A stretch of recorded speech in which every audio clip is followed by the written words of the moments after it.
guys, it's good to be back with you. It's been a little while. With the old sheltering in place thing and the COVID-19 thing, I got a house full of kids and a lot less free time on my hands. So if I'm putting stuff up a little slower than usual, I apologize. So I want to take a second to talk about House Bill 5717, the latest atrocity put out by our Democratic neighbors. So the bill doesn't say a lot, okay? Nothing new anyway. There's a few new things there, but not really. What this bill really is kind of a conglomeration of all the other bills Democrats already have out there. The Blair Holt Act and the one Jackson Lee has out and a bunch of other ones. It's just a conglomeration of those. It doesn't really say anything new, and when it does, what little bit it does say new, we'll go over it. So I'm not going to do it all at once. I'm going to go over this bill in 3 to 4 videos. I'll cover 5 to 7 sections at a time. And keep in mind that there are some historical things I'm going to point out about this. There are some obvious things I'm going to point out about this that other people have talked about. And I'm going to ask you to think about a few things. So starting at the top, Section 1 requires that you get a license. Okay? That license is going to cost you a crap load of money to apply for. You have to have a psychological evaluation. You have to get your fingerprints done through LifeScan. So that right there, right off the top, is about $160. At least that's what LifeScan and the psych evaluation was back when I had to do it. So then you have to take a firearm safety course, which once it's like now it's not that expensive, maybe $50 to $100. But once it's mandated by law, people are going to take advantage, and the cost is going to jump. So you're looking at probably $300 to $400 just for the license. Okay, and you got to pay for the background check on top of all that to get the license. So, like I said, we're in the $300 to $400 or $500 range right there. So already you have to pay an exorbitant amount to get the privilege to exercise your right to have a gun. Okay. Then, continuing in that first section, okay, every time you purchase a gun, you have to, A, have your license, and B, go through a background check. Same NICS check you do now, but now the FFL can charge you a fee for that background check, which is technically already the law. That was actually voted on by the Democrats last year in November. But they're making it more attractive to FFLs to exercise that privilege because they're going to offer them tax breaks to do so. So, you're up to your second background check, and anywhere from $50 to $200 for another background check to get your rifle. Okay, so you pass those, you get your rifle, you go buy some ammo to shoot. Simple, right? No. Because now you have to have a background check to buy the ammo. And these background checks all come with a 7 to 15 day waiting period depending on the state. The federal minimum is 7 days, but states are going to have the option under other unconstitutional acts that are being fought for by the Democrats to extend those periods. Just keep that in mind. So you have to pay for a third background check just to buy your ammunition and wait 7 days. Now, In the course of those background checks, going into section 3, in the course of those background checks, something comes up. You jaywalked 20 years ago with a dirty look on your face. You got into a fight in high school. Anything. The FFL, the ATF person who does your NICS check, whoever, has the right to red flag you.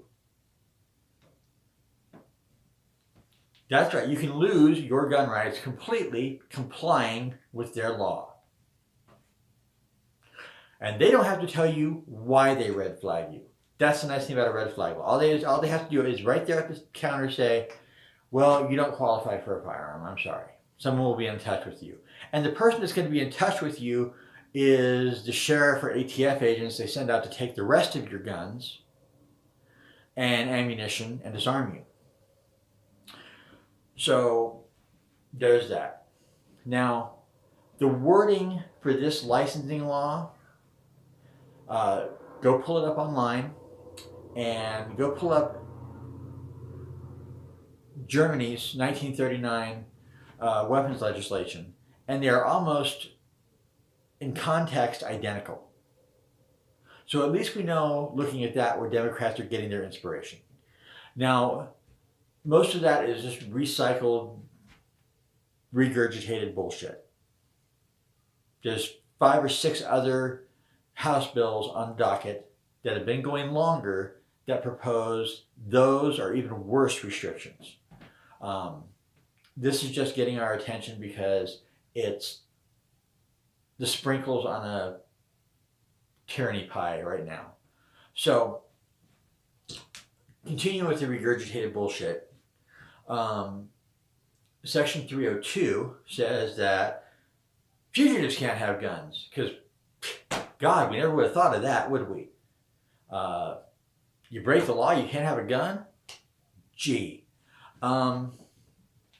Moving on from there, they want to, in Section 303, raise the minimum age to buy a firearm, any firearm, to 21. Never mind, you can enlist in the military at 18, 19 in Alabama. You can't buy a gun until you're 21. You can vote for the president, but you can't buy a gun. You can buy cigarettes, but you can't buy a gun. See what I mean?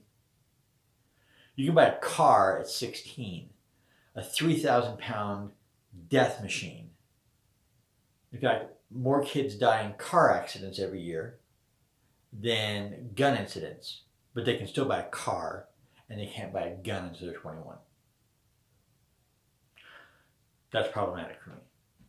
Now, in no state can you buy a gun at 16. However, in many states, you can obtain your hunting license and hunt at 16. This law would make it to where you can't do that. I'm sorry, I'm looking forward to taking my son out and teaching him how to hunt, just like my uncle and my grandpa taught me. Sorry. But they want to raise that minimum age 21. Then, Section 304 through 307 deals with the storage of your firearms. So, it's reasonable to say you have to secure your firearms and store them. Firearm safety is a responsibility and it's very important. Nobody wants to... I went to too many calls where tragedy struck because someone didn't have a secured firearm. I believe firearms should be secured. But what this law seeks to do is set specific guidelines for storage and for the devices you can store your guns in. In other words, more taxes, more fees. Because once they say you have to have a certain kind of lock and a certain kind of box to store your guns in, again, people are going to take advantage. We saw it with the insurance law. When they made insurance the law, everything became more expensive. And it'll be the same with this. Your old gun boxes won't be okay anymore. They'll want satellite controlled biometric adamantium boxes that are held shut by Superman spit and some shit like that. And the cost of these locks is going to go up. All of this bill is about creating conditions where they can make it more expensive for you to own a gun. They don't want, the whole purpose of this bill from the top is, they don't want you, Joe Common Person, having a gun. Because you're the person on the bottom looking up and seeing all the bullshit coming down on all of us. And they don't want you armed. Because you're the person that's going to say, I already have nothing to lose. I'm willing to fight. Virginia showed them.